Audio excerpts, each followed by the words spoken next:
Class के बाद भी हम आप लोगों का कमेंट का एनालाइज करेंगे। जब क्लास खत्म भी हो जाएगा ना, उसके बाद भी हम आज के क्लास का एनालाइज करेंगे, ताकि हमें ये सही जानकारी मिल सके कि कितने ऐसे बच्चे हैं जो सही जवाब दे रहे हैं, कितने ऐसे बच्चे गलत जवाब दे रहे हैं। और हाँ बाबू, दूसरे का देख करके आप लोग जवाब मत दीजिएगा। ऐसा नहीं कि कमेंट बॉक्स में बाकी लोग बी बी बी बी कर रहे हैं तो आप लोग भी बी बी कर दीजिएगा। जो आपको सही लगे वही आप आंसर करिए, ठीक है ना। अगर आपको लगे कि नहीं सब लोग गलत बता रहे हैं तो आप सही बताइए। सबको अगर आपको लग रहा है कि नहीं हम अपने मन से सही है तो सही है, दूसरे का देख करके मत करिएगा, नहीं तो फिर गड़बड़ाएगा। फ्रांस की क्रांति का प्रमुख कारण क्या था? तो देखो बाबू, फ्रांस में जो क्रांति हुआ उसका प्रमुख कारण था निरंकुश शासन, यानी कि जो फ्रांस का राजा था वो निरंकुशवादी था, तो निरंकुश शासन ही वहां का प्रमुख कारण था। क्लियर हुआ बाबू?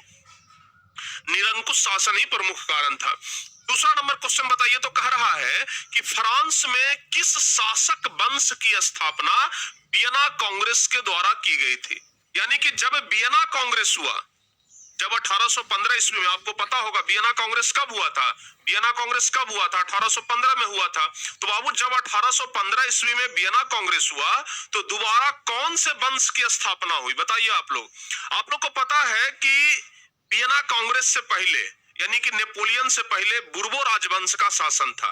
और जब वियना कांग्रेस हुआ तो कहने का मतलब कि जब वियना की संधि हुई, वियना कांग्रेस को ही वियना संधि कहा जाता है, जब वियना संधि हुआ तो लुई अठारहवां राजा बना था, और लुई अठारहवां भी बुर्बो राजवंश का ही था, यानी कि जवाब सी नंबर आ जाएगा। देखिए एक एक बच्चे का जवाब सही है, ये होता है असली पढ़ाई का मतलब, ये होता है असली रिवीजन का मतलब, एक भी बच्चे का जवाब गलत ना हो, ठीक है ना। चलिए बाबू आगे बढ़ते हैं। कह रहा है कि नेपोलियन संहिता किस वर्ष लागू की गई? बताओ बाबू, नेपोलियन संहिता किस वर्ष लागू की गई? हाँ जल्दी जल्दी से एक बार सभी बच्चे करवाइए। हाँ बाबू जल्दी से एक बार सभी बच्चे करवाइए। अच्छा इस क्वेश्चन का जवाब दीजिए, फिर आपसे हम एक बात पूछते हैं। जल्दी से सभी बच्चे इस क्वेश्चन का जवाब दीजिए, फिर आपसे हम एक सवाल पूछते हैं। जल्दी से बाबू, जल्दी से बताइए आप लोग। इसका जवाब कितने बच्चे बता रहे हैं? नेपोलियन संहिता किस वर्ष लागू हुई? देखो बाबू, जब नेपोलियन राजा बना था उसी वर्ष नेपोलियन संहिता लागू हुआ था। और नेपोलियन राजा कब बना था? 1804 में, यानी कि डी ऑप्शन सही होगा। जो बच्चे डी ऑप्शन बता रहे हैं उनका जवाब एकदम सही है। अच्छा चलिए आप लोगों से हम एक सवाल पूछते हैं, आप लोगों का अगर इच्छा होगा तो यस करिएगा, अगर आप लोगों का इच्छा होगा तो नो करिएगा, ठीक है ना। सवाल ये है कि हमारा इच्छा है प्यारे बच्चों कि जो चैप्टर पढ़ाई हो गया है, जैसे हिस्ट्री अभी खत्म हुआ, ठीक है ना, तो हमारा इच्छा यह है कि कल संडे है और कल संडे को हम हिस्ट्री का यूट्यूब पर ओवन शॉट करवा दें। वो हिस्ट्री का ओवन शॉट हम करवा दे यूट्यूब पर, ठीक है ना। लगभग 2-2.5 घंटे का क्लास होगा, 2-2.5 घंटे का क्लास होगा, और 2-2.5 घंटे में पूरा रिवीजन कर लेंगे, यानी कि ओवन शॉट में पूरा चैप्टर खत्म करेंगे। ओवन शॉट होना चाहिए प्यारे बच्चों हिस्ट्री चैप्टर 1 का, ठीक। अच्छा कितने बच्चे इससे सहमत हैं? जो बच्चे सहमत हैं एक बार यस करिएगा, जो सहमत नहीं है वो नो करिएगा। एक बार जल्दी से करिए। तो हिस्ट्री चैप्टर 1, हिस्ट्री चैप्टर 1 का ओवन शॉट हम कराना चाह रहे हैं। हिस्ट्री चैप्टर 1 का ओवन शॉट हम कराना चाह रहे हैं कि कल संडे है और कल संडे के दिन हम चाह रहे हैं कि इसका ओवन शॉट करवाएं, यानी कि शुरू से लेकर के अंतिम तक, यानी कि 1789 ईस्वी की क्रांति से लेकर के यूनान में स्वतंत्रता आंदोलन तक का पूरा जो हमारा पार्ट है उसे हम कल ओवन शॉट में खत्म कराएं। कितने बच्चे सहमत हैं? सभी बच्चे सहमत हैं? बताओ बाबू सभी बच्चे सहमत हैं? एक बार पोल करा लेते हैं हम, ठीक है ना, एक बार पोल कराते हैं, रुक जाओ, ठीक है बाबू एक बार पोल कराते हैं।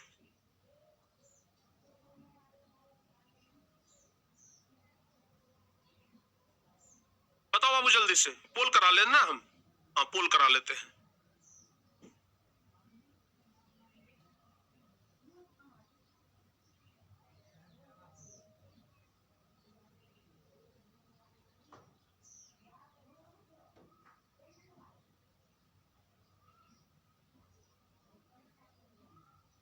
बाबू अभी पोल जा रहा है, आप लोग पोल कर दीजिएगा, उसके बाद हम देख लेंगे। चलिए आगे बढ़िए, तब तक आगे अगला नंबर क्वेश्चन का जवाब बताइए।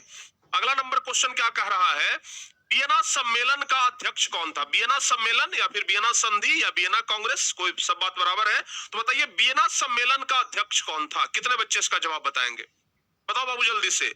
वियना सम्मेलन जो हुआ था 1815 ईस्वी में, वियना कांग्रेस जो हुआ था, उसका अध्यक्ष कौन था? तो बाबू याद रखिएगा, वियना सम्मेलन का अध्यक्ष कौन था? ऑस्ट्रिया का चांसलर मेटरनिक था। यही था ना, ऑस्ट्रिया का चांसलर मेटरनिक था। एक एक क्वेश्चन आप लोगों से बन जाएगा। अगला नंबर क्वेश्चन, मेटरनिक व्यवस्था का उद्देश्य क्या था? 5वां नंबर क्वेश्चन का जवाब आप लोग को बताना है कि मेटरनिक व्यवस्था का उद्देश्य क्या था। वियना की संधि हुई, उसके बाद फ्रांस में मेटरनिख का शासन आ गया। आपको पता है ना, मेटरनिख का शासन कब से कब तक चला था? 1815 से लेकर के 1848 तक। तो जो मेटरनिख व्यवस्था आया, तो मेटरनिख व्यवस्था का क्या उद्देश्य था? बताओ बाबू, मेटरनिख व्यवस्था का क्या उद्देश्य था? क्या मेटरनिख गणतंत्र का स्थापना करना चाहता था? बताओ बाबू, मेटरनिख गणतंत्र का स्थापना करना चाहता था? मेटरनिख क्या प्रजातंत्र का स्थापना करना चाहता था? नेपोलियन का फिर से लाना चाहता था मेटरनिख? नहीं, पुरातन व्यवस्था को ये लागू करवाना था, यानी कि नेपोलियन से पहले का जो व्यवस्था था उसको पुनर्स्थापना करना, यानी कि 5वां का सी ऑप्शन सही होगा। जो बच्चे 5वां का सी ऑप्शन बता रहे हैं उनका जवाब एकदम सही है।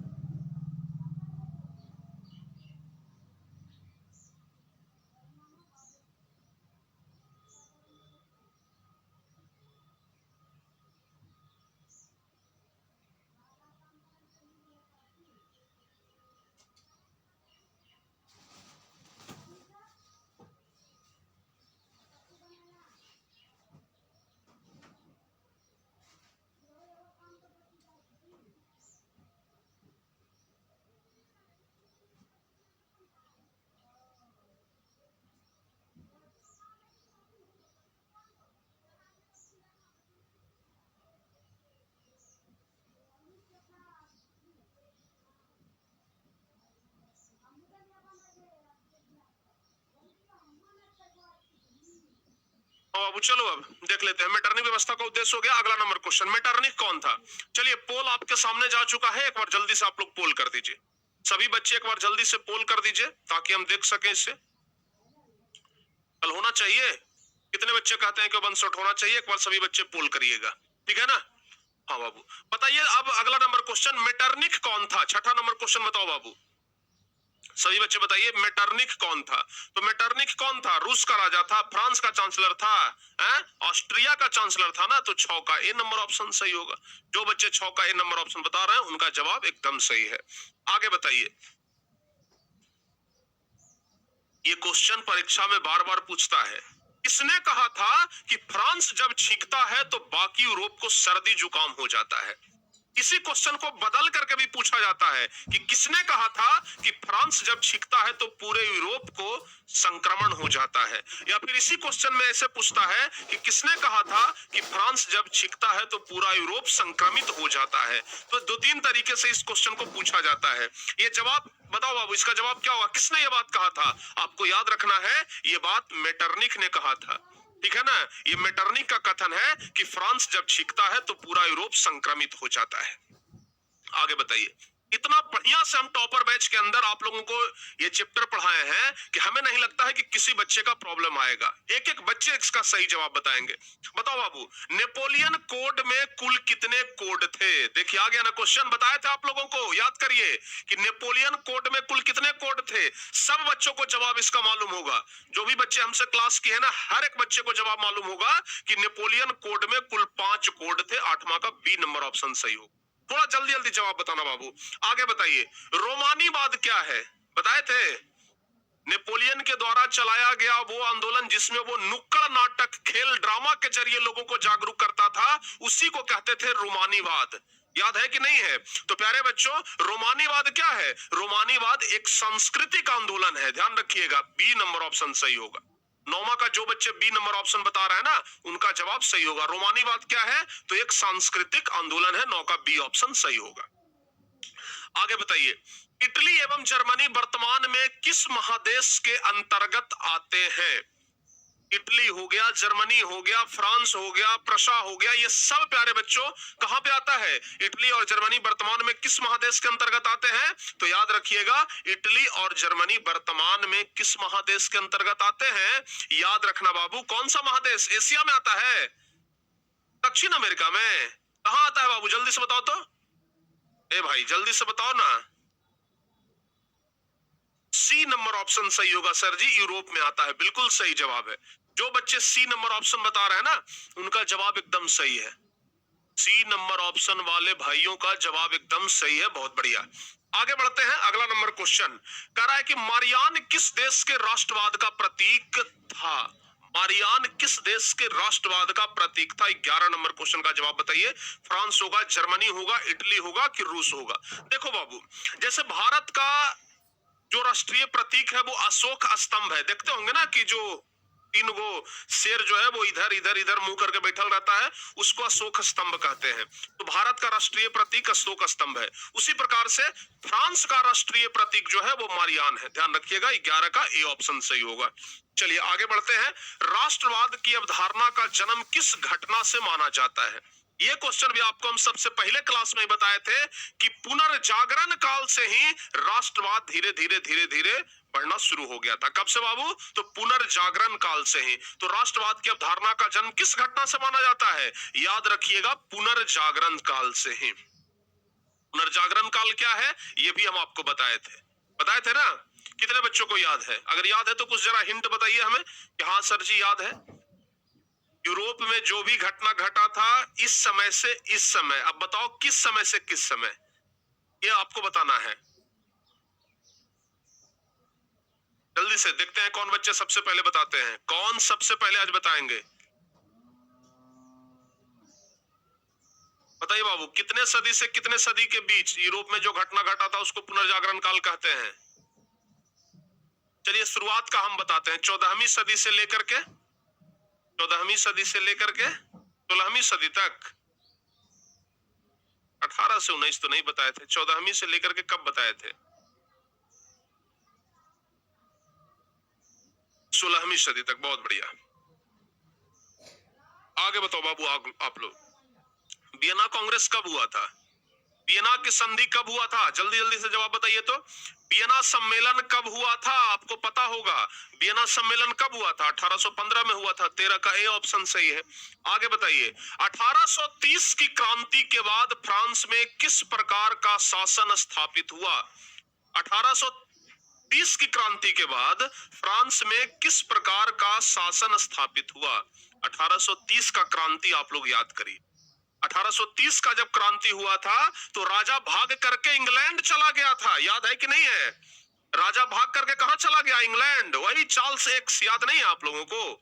चार्ल्स एक्स जो राजा था जिसने पोलिग्नेक को प्रधानमंत्री बनाया था, और वो भाग करके कहां चला गया?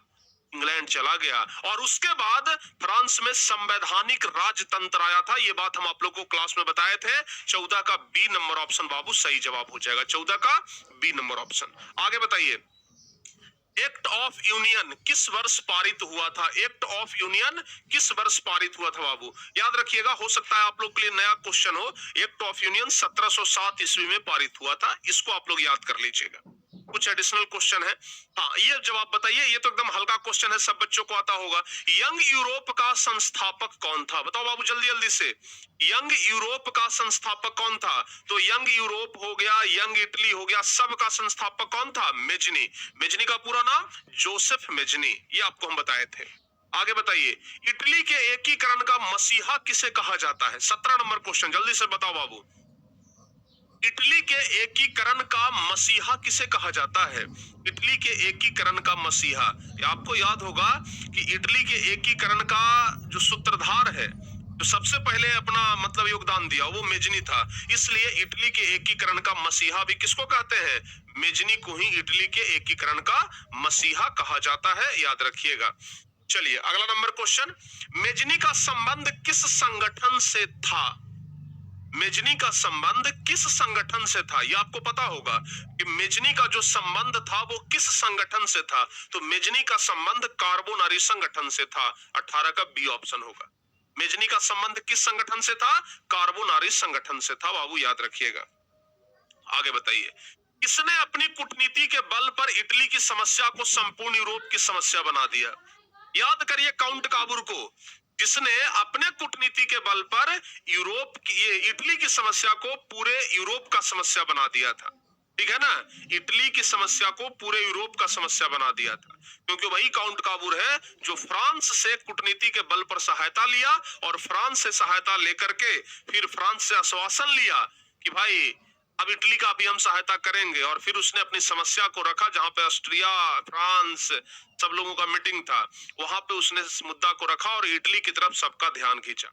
यानी इटली की समस्या को संपूर्ण यूरोप का समस्या किसने बनाया था? काउंट काबूर ने। 19वां का ए ऑप्शन सही जवाब होगा। आगे बताइए, यंग इटली का संस्थापक कौन था? यंग इटली का संस्थापक, तो यंग इटली और यंग यूरोप दोनों का संस्थापक कौन है? जोसेफ मेजनी है, तो अब वो मेजनी हो जाएगा सही जवाब। आगे बताइए, लाल कुर्ती का गठन किसने किया था? बहुत बढ़िया जवाब, एकदम सवाल है। लाल कुर्ती का गठन किसने किया था? बताओ बाबू, है याद आ रहा है? लाल कुर्ती का गठन किसने किया था? सिसिली और नेपल्स को जीतने के लिए गैरीवाल्डी ने एक संगठन बनाया जिसका नाम था लाल कुर्ती। याद है कि नहीं है? गैरीवाल्डी ने सिसिली और नेपल्स को जीतने के लिए, तो ध्यान रखिएगा गैरीवाल्डी, याद रखना बाबू, डी नंबर ऑप्शन सही होगा। आगे बताइए, काउंट काबूर कौन था? काउंट काबूर कौन था? बताओ बाबू जल्दी से। इटली का प्रधानमंत्री बना था काउंट काबूर, आप लोगों को याद होगा। काउंट काबूर कौन था? इटली का प्रधानमंत्री बना था, ठीक है ना। प्रधानमंत्री ना बड़ा कूटनीति वाला आदमी को बनाया जाता था, जैसे इटली का प्रधानमंत्री बनाया गया, काउंट काबूर को बड़ा कूटनीति वाला आदमी था। उधर बिस्मार्क को बनाया गया जर्मनी का प्रधानमंत्री, वो भी बड़ा कूटनीति वाला आदमी था। तो हमेशा कूटनीति वाले आदमी को ही प्रधानमंत्री बनाया जाता है। आगे बताइए, फ्रेंड्स ऑफ इटली नामक संस्था का गठन किसने किया था? बताओ बाबू, फ्रेंड्स ऑफ इटली नामक संस्था का गठन किसने किया था? याद रखिएगा, यह संस्था का गठन भी मेजनी नहीं किया था। बस क्वेश्चन आता है, ज्यादा हमें पढ़ना नहीं है इसके बारे में, ध्यान रखिएगा। क्वेश्चन भी कभी पूछा नहीं गया है। कार्बोनरी की स्थापना किस वर्ष हुई थी? 24 नंबर क्वेश्चन। इस क्वेश्चन को लेकर के बहुत ज्यादा झंझट पैदा हुआ था। कुछ लोग कह रहे थे कि मेजनी ने कार्बोनरी संगठन को बनाया, कुछ लोग कह रहे थे कि मेजनी ज्वाइन किया कार्बोनरी संगठन को। बाबू ध्यान रखिएगा कि कार्बोनरी संगठन का जो स्थापना हुआ वो 1810 ईस्वी में हुआ था। 24 का ए नंबर ऑप्शन सही जवाब होगा। अधिकांश बच्चों का जवाब सही आ रहा है और बच्चे सब इंटरेस्ट भी ले रहे हैं आज जवाब देने में, ये हमें अच्छा लग रहा है, ठीक है ना। बच्चे सब एकदम इंटरेस्ट लेकर के आज जवाब दे रहे हैं, ये हमें अच्छा लग रहा है। आप लोग अगर इसी प्रकार से प्रैक्टिस करते रहे ना, बहुत अच्छा जाएगा। आगे बताइए, गैरीवाल्डी पेशे से क्या था? गैरीवाल्डी, बाबू आपको गैरीवाल्डी के बारे में बताए थे कि पेशे से एक नाविक था। गैरीवाल्डी क्या था? पेशे से एक नाविक था, यानी कि डी नंबर ऑप्शन सही जवाब होगा। आगे बताइए, काउंट काबूर को विक्टर एमेनुअल ने किस पद पर नियुक्त किया था? इटली का जो शासक था जिसका नाम था विक्टर एमेनुअल, उसने काउंट काबूर को प्रधानमंत्री के पद पर नियुक्त किया था। बाबू आप लोगों को याद भी होगा, तो विक्टर एमेनुअल ने काउंट काबूर को प्रधानमंत्री के पद पर नियुक्त किया था, ठीक है ना, याद रखिएगा। 27वां नंबर क्वेश्चन, इटली के एकीकरण में निम्न में से किसका संबंध नहीं है? परीक्षा में इस टाइप का क्वेश्चन बहुत आता है, किसका संबंध नहीं है? तो बाबू बताओ किसका संबंध नहीं है इटली के एकीकरण में? तो इटली के एकीकरण में मेजनी का संबंध तो सबसे ज्यादा था, मेजनी को मसीहा ही कहा जाता है। बिस्मार्क का संबंध नहीं है, क्योंकि बिस्मार्क का जो संबंध है ना वो जर्मनी के एकीकरण से है, न कि इटली के एकीकरण से। बिस्मार्क का संबंध जर्मनी के एकीकरण से है। बाकी गैरीवाल्डी हो गया, काउंट काबूर हो गया, मेजनी हो गया, ये सब का संबंध जो है वो इटली के एकीकरण से है। तो जवाब क्या होगा? बिस्मार्क होगा। 27 का ए नंबर ऑप्शन सही है। आगे बताइए, विलियम प्रथम कहां का शासक था? 28वां नंबर क्वेश्चन, विलियम प्रथम कहां का शासक था? बताओ बाबू, आपको हम कल बताए थे, ज्यादा दिन भी नहीं हुआ है, कल ही बताए थे कि ये जर्मनी का जो राजा था जिसका नाम था फ्रेडरिक विलियम, फ्रेडरिक विलियम जो कि एक निरंकुशवादी राजा था, तो सॉरी कहां का शासक था? रशा का शासक था, याद है ना। जो फ्रेडरिक विलियम था वो कहां का शासक था? प्रसा का। तो बाबू फ्रेडरिक विलियम की मृत्यु होती है 1861 में, और 1861 में फ्रेडरिक विलियम का ही भाई विलियम प्रथम जो है वो राजा बनता है। तो विलियम प्रथम कहां का शासक बना? प्रसा का। 28वां का बी नंबर ऑप्शन सही।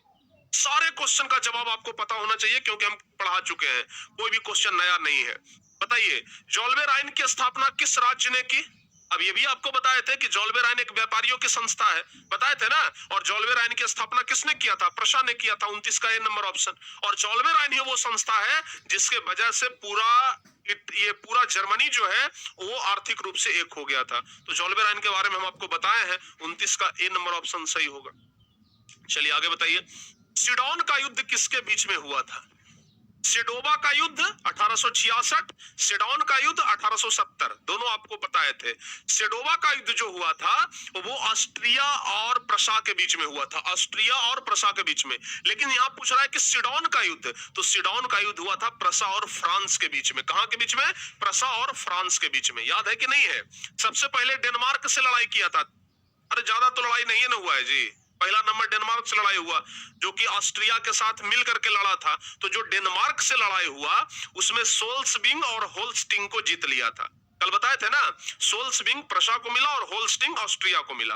दूसरी बात, वो फ्रांस का सहारा लेकर के और इटली का सहारा लेकर के दोनों के साथ समझौता कर करके और ऑस्ट्रिया पे चढ़ाई किया, ऑस्ट्रिया को हरा दिया। और ये युद्ध सेडोवा में हुआ था 1866 में। तो सेडोवा का युद्ध हुआ था ऑस्ट्रिया के साथ, ऑस्ट्रिया प्रशा के साथ। और फिर 1870 में फ्रांस भी ये फ्रांस भी तो कुछ क्षेत्र कब्जा किए हुए था, फ्रांस से क्षेत्र जीत लिया, तो फ्रांस के बीच में हुआ था और प्रशा के बीच में। तो 30वां का सी नंबर ऑप्शन जो है वो सही जवाब होगा। आगे बताइए, बिस्मार्क किससे प्रभावित था? आपको कल बताए थे ना कि बिस्मार्क जो है वो हीगेल के विचारों से प्रभावित था। कल ही बताए थे, कल ही हम बताए थे कि जो बिस्मार्क है वो वह हीगेल की विचारधारा से प्रभावित था। बिस्मार्क किसके विचारधारा से प्रभावित था? हीगेल के विचारधारा से प्रभावित था। आगे बताइए, जर्मनी और इटली के एकीकरण के विरुद्ध निम्न में कौन था? 32 नंबर क्वेश्चन बाबू। जर्मनी और इटली के एकीकरण के विरुद्ध कौन था, यानी कि कौन इसका विरोध कर रहा था? तो जर्मनी और इटली के एकीकरण का विरोध कौन कर रहा था? ऑस्ट्रिया कर रहा था, यानी कि सी नंबर ऑप्शन सही जवाब हो जाएगा। आगे बताइए, नेपोलियन ने जर्मनी में किस संघ की स्थापना की? आपको बताए थे ना कि जर्मनी जो कि 300 भागों में बटा हुआ था, उस 300 भागों को समेट करके जर्मनी कितने भाग में कर दिया था? बताओ बाबू जल्दी से, याद है आप लोगों को? जर्मनी जो 300 भागों में बटा हुआ था, उस 300 भाग को समेट करके नेपोलियन ने पूरे जर्मनी को सिर्फ 39 भागों में ले आया था और उस पूरे 39 राज्यों का एक संघ बनाया था। उस संघ का नाम क्या है बाबू, जल्दी से बताइए? उस संघ का नाम क्या है? उस संघ का नाम क्या है? जर्मन राइन संघ, जर्मन राइन राज्य। बताए थे ना? तो बाबू नेपोलियन ने जर्मनी में किस संघ की स्थापना की? तो राइन संघ की स्थापना की। 33 का सी नंबर ऑप्शन सही जवाब होगा। ठीक है ना, राइन संघ की स्थापना की, याद रखिएगा। आगे बताइए, कह रहा है कि किस युद्ध के बाद जर्मनी का एकीकरण हुआ था? बताओ बाबू, किस युद्ध के बाद जर्मनी का एकीकरण हुआ? देखिए, सबसे पहले तो हुआ था प्रशा और डेनमार्क के बीच में, तो यहां से सोल्सबिंग और होल्स्टिंग जीता था, पूरा नहीं हुआ था। दूसरा हुआ था सेडोवा का युद्ध 1866 में, जो कि ऑस्ट्रिया और प्रशा के बीच में हुआ था। और तीसरा हुआ था सिडोन का युद्ध, डी नंबर ऑप्शन। ये सिडोन का युद्ध हुआ था प्रशा और फ्रांस के बीच में। और सिडोन के युद्ध के बाद ही इटली का एकीकरण क्या हुआ था? पूरा हुआ था। तो क्या हो जाएगा जवाब? सिडोन का युद्ध 1870 में हुआ था। सिडोन का युद्ध 1870 में हुआ था और इसी युद्ध के बाद ये सबसे अंतिम युद्ध था। इसी युद्ध के बाद तो जर्मनी का एकीकरण पूरा हो गया था। आगे बताइए, जर्मेनिया क्या है? जर्मेनिया क्या है? जर्मनी राष्ट्र का प्रतीक है जिसको कहते हैं जर्मेनिया। जर्मन राष्ट्र का प्रतीक है जिसको जर्मेनिया कहते हैं। आगे बताइए, जर्मनी का एकीकरण कब पूरा हुआ था? ये भी कल हम आपको बताए थे ना कि जर्मनी का एकीकरण कब पूरा हुआ था? 1871 ईस्वी में एक संधि हुआ था बाबू, जिसको कहते हैं फ्रैंकफर्ट की संधि। कहते हैं ना, जर्मनी का एकीकरण हुआ था 1871 में, फ्रैंकफर्ट की संधि। और इटली का भी एकीकरण पूछेगा तो यही बताइएगा, इटली का भी एकीकरण हुआ था 1871 में, फ्रैंकफर्ट की संधि के बाद ही। ठीक है ना, याद रखिएगा। आगे बताइए, जॉल्बे राइन एक संस्था थी, तो जॉल्बे राइन किसकी संस्था थी बाबू? जॉल्बे राइन किसकी संस्था थी? व्यापारियों की। जॉल्बे राइन किसकी संस्था थी? व्यापारियों की। तो 37 का बी नंबर ऑप्शन सही होगा। 37 का बी नंबर ऑप्शन सही होगा। है, क्या बात है, बहुत बढ़िया।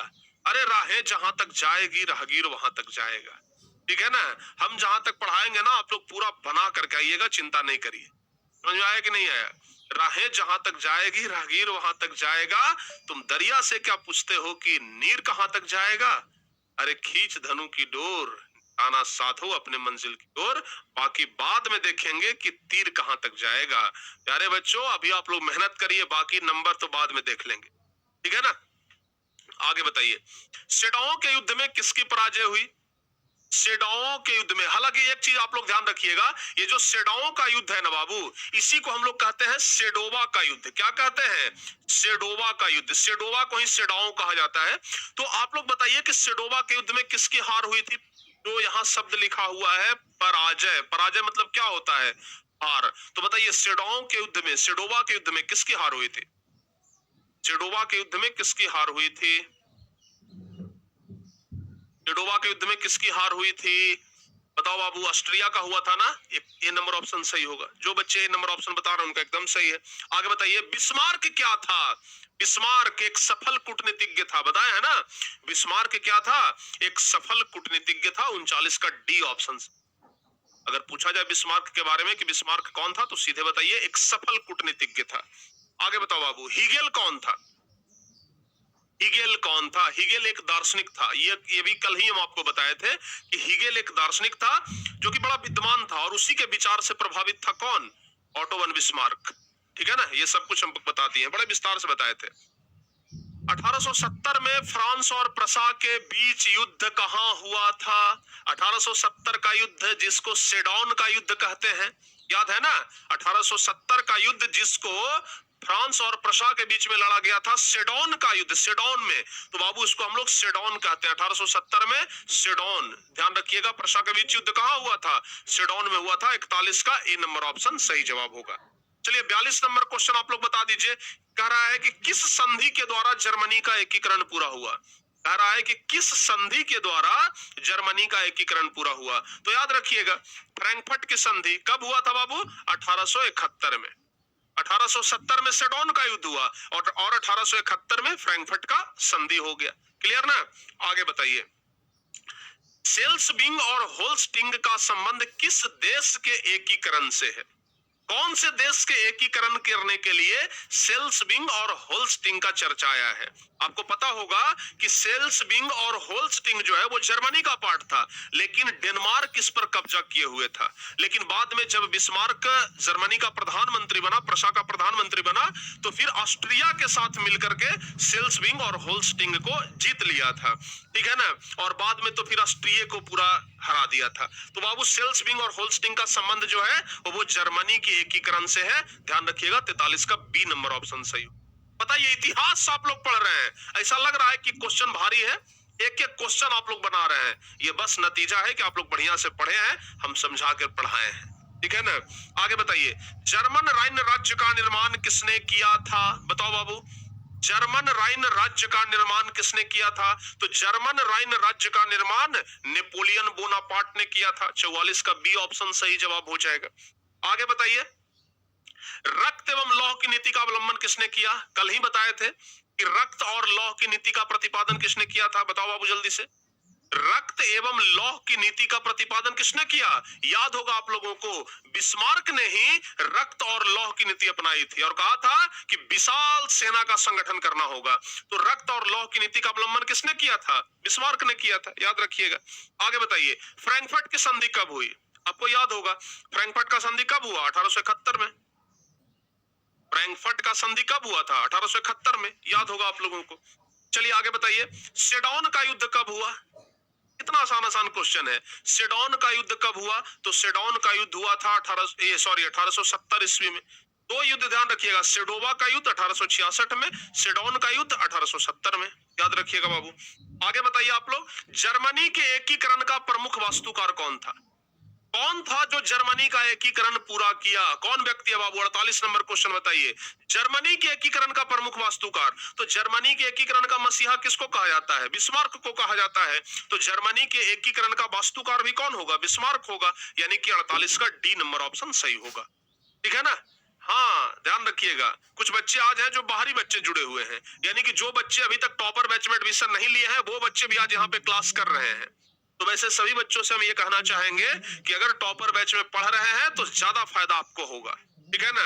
One of the best batch of Bihar board class 10th 2026। तो बाबू अगर आप लोग 2026 में एग्जाम देने वाले हैं मैट्रिक बोर्ड, तो फिर टॉपर बैच में पढ़िए ना, ये सब क्वेश्चन चुटकियों में आप लोग सॉल्व करिएगा। ठीक है, आगे बताइए। 1871 में कौन सी संधि हुई थी? क्वेश्चन को बस उलट करके पूछा है। 1871 में कौन सी संधि हुई थी? फ्रैंकफर्ट की संधि। तो 49 का ए नंबर ऑप्शन सही जवाब हो जाएगा। आगे बताइए, जर्मनी के एकीकरण के लिए कौन उत्तरदायी था?